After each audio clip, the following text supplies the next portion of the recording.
지난 5월 말 북한이 공개한 50분 분량의 선전용 기록영화 백두산 훈련 열풍으로 무적 강군 규시호 끝부분에 그동안 알려지지 않았던 미사일 발사 장면이 등장했다. 1에서 3초간의 짧은 시간에 이 미사일이 멀리 떨어진 북한 함정에서 발사되는 모습, 원통형 발사관에서 튀어나가는 모습이 방영됐다. 군 전문가들의 분석 결과 이 미사일은 러시아제 KH-35 우란이거나 이를 북한이 모방 생산한 K인 01 계열 대한미사일로 판명됐다.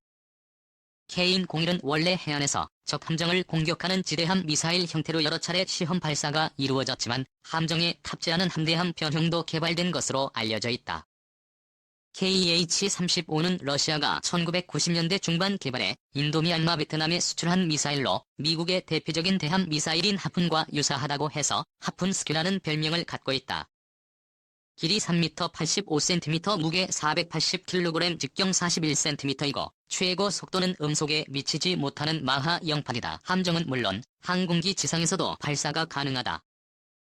최대 사거리는 130km가량이고 전파교란도 어느 정도 견딜 수 있는 것으로 알려져 있다. 연안 및 함정 발사형에는 초기 가속도를 얻기 위한 로켓 부스터가 장착돼 있고 한 개의 발사 컨테이너는 4발의 미사일로 구성돼 있다.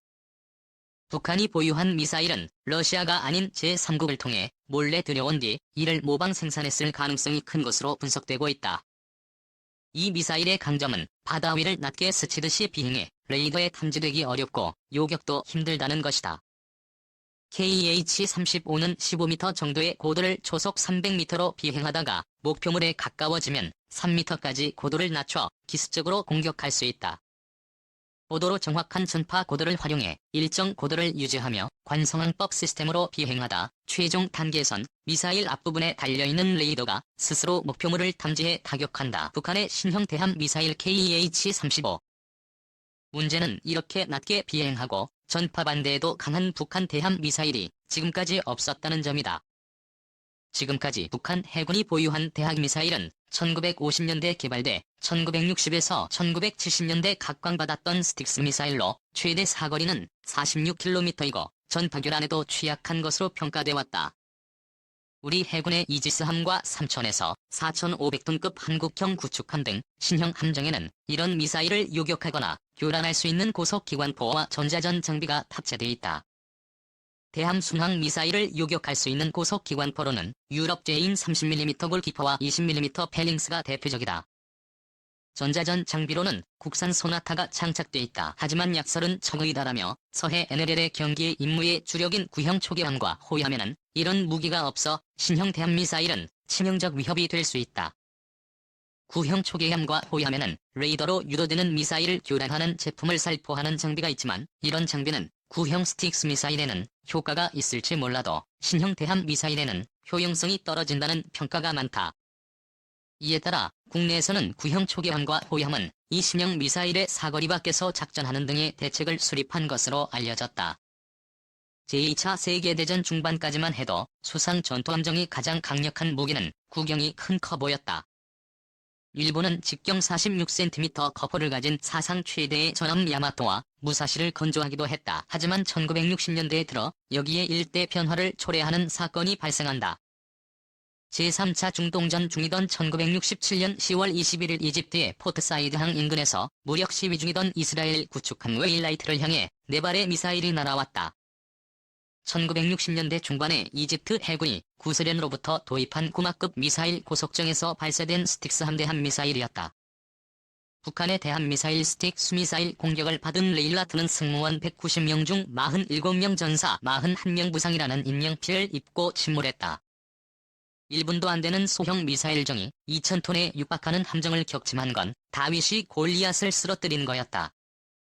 스틱스 미사일은 4년 뒤인 1971년 인도 파키스탄 전쟁에서 다시 한번 주목을 받았다. 인도 해군이 발사한 14발의 스틱스 미사일 가운데 12발이 파키스탄 함정에 명중된 것이다. 이로써 스틱스는 함정을 잡는 세계 최초의 실용 대함 미사일로 행동한 대함 미사일의 대명사가 됐다.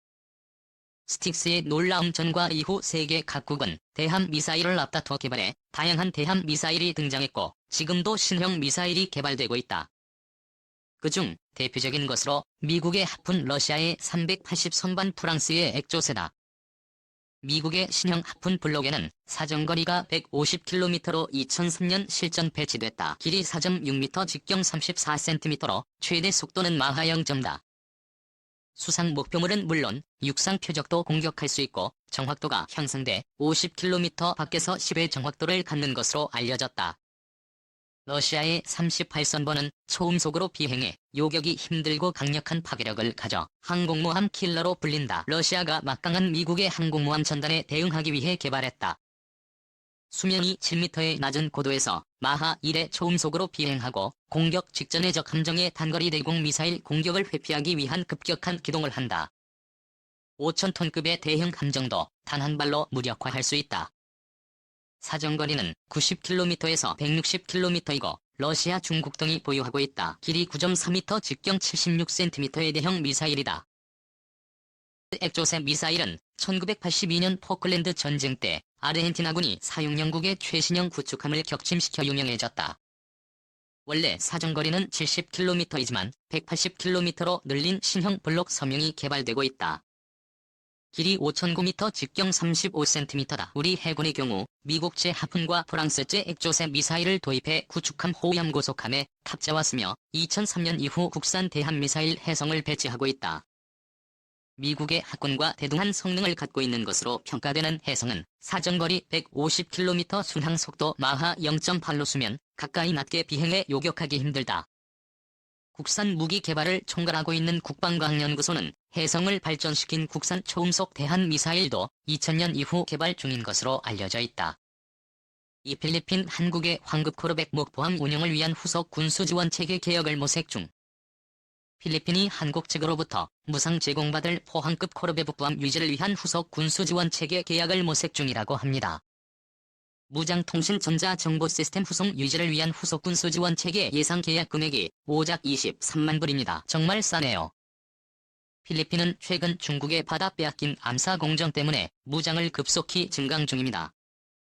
미국과 일본이 무상 함정 제공에 나서고 있죠. 그리고 한국으로부터 T-50 10대도 주문한 바 있습니다. F-51의 전투기 보유한 지 40년이 넘은 필리핀으로선 큰 지출입니다. 한국 측의 필리핀에 대한 포항급 코르벳 한무상에도 얘기는 2014년부터 나오던 말인데 아직도 인도가 안 되나요?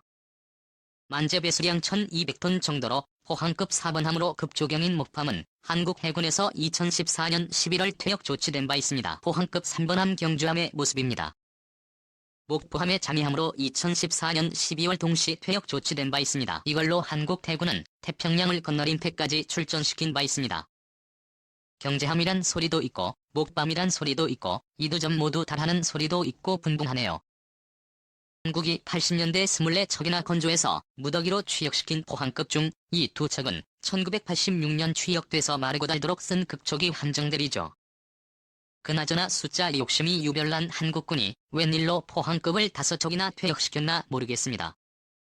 믿는 게 있으니 그랬겠죠. 인천급입니다. 역시 성능이고 나발이고 관심 없고 그저 숫자가 최고라는 생각으로 개발해서 요즘 대량으로 나오는 게 인천급입니다.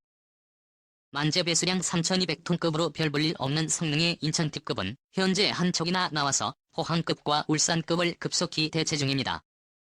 몇 년 전 일본 교도 통신에 의하면 한국 해군이 1,200톤급 호위함 한 척과 상륙정 한 척 등을 필리핀에 제공할 것이라고 보도했다.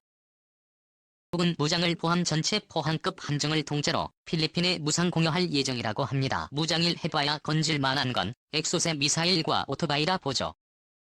사실 포항급 극초기형은 레이더나 소나 등 장비도 그렇고 무장도 별거 없지죠. 두 발의 MN38 엑조셋 미사일도 수명 연한을 넘겨 이미 다 썩어 문드러져 있을 거고요.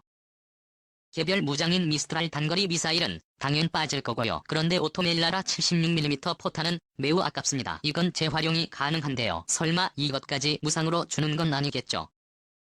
디자인 무장 장비 모두 21세기 함정이라곤 믿어지지 않을 만큼 너무도 허접한 인천급 이번한 경계함의 진수 모습이죠. 포항급과 울산급을 급속히 대체 중입니다. 인천급은 볼 때마다 입맛이 있습니다. 어떤 용도로 설계하고 건조한 걸까요? 한국군이 그토록 좋아하는 그 잘라빠진 숫자 채우기.